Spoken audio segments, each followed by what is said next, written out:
সম্মানিত উপস্থিতি, দর্শক শ্রোতা মণ্ডলী, আজ আমরা আলোচনা করব সুন্নি কারা।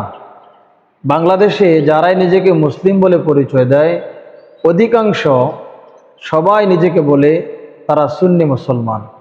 অথচ আমরা দেখি এক দলের কর্মকাণ্ডের সাথে আরেক দলের কর্মকাণ্ডের কোনো মিল নাই। এক দলের চলন বলনের সাথে আরেক দলের চলন বলনের কোনো মিল নাই। অতএব যেহেতু কর্মে মিল নাই, তাহলে আমরা ধরে নিতে পারি সবাই সুন্নি না। প্রকৃতপক্ষে সুন্নি কারা তা যদি আমরা জানতে চাই, তাহলে আজকে আমাদের এই আলোচনাটুকু শুরু থেকে শেষ পর্যন্ত অবশ্যই শুনতে হবে। প্রকৃত সুন্নি কারা আমরা জানব পবিত্র কোরআন ও হাদিস থেকে।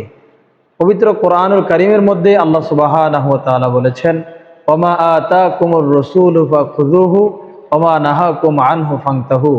আল্লাহ সুবহানাহু ওয়া তাআলা কালামে পাকের মধ্যে বলে দিয়েছেন, আমার হাবিব মুহাম্মদুর রাসূলুল্লাহ সাল্লাল্লাহু আলাইহি ওয়াসাল্লাম তোমাদেরকে যেই জিনিসটুকু গ্রহণ করার জন্য বলে, তোমরা দ্বিধাহীনভাবে সেই জিনিসটা গ্রহণ করো, আর যেটা ছেড়ে দেওয়ার জন্য বলে দ্বিধাহীনভাবে সেই জিনিসটা ছেড়ে দাও, তাহলেই তুমি হবে প্রকৃতপক্ষে সুন্নি।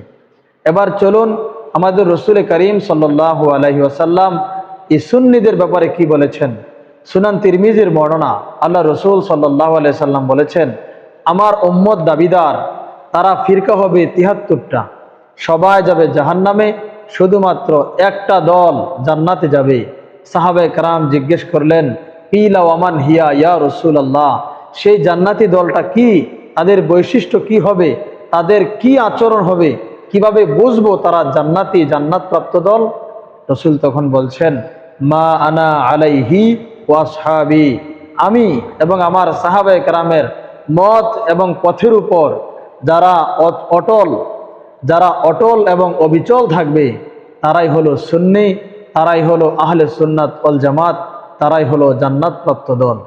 অতএব আমরা বুঝলাম যে রসুলের অনুসরণ অনুকরণ, সাহাবায়ে কেরামের অনুসরণ অনুকরণ যারা করবে তারাই হলো সুন্নি। রসুলের এবং সাহাবায়ে কেরামের জীবন আদর্শের সাথে যাদের জীবন আদর্শ মিলবে না, তারা সুন্নি না। মুখে মুখে যারাই নিজেকে সুন্নি বলে দাবি করবে, কর্মে যদি সুন্নত না থাকে, এরা সুন্নি না, এরা হলো বাটপার, এরা সুন্নি লকবটাকে চুরি করে নিয়ে গেছে।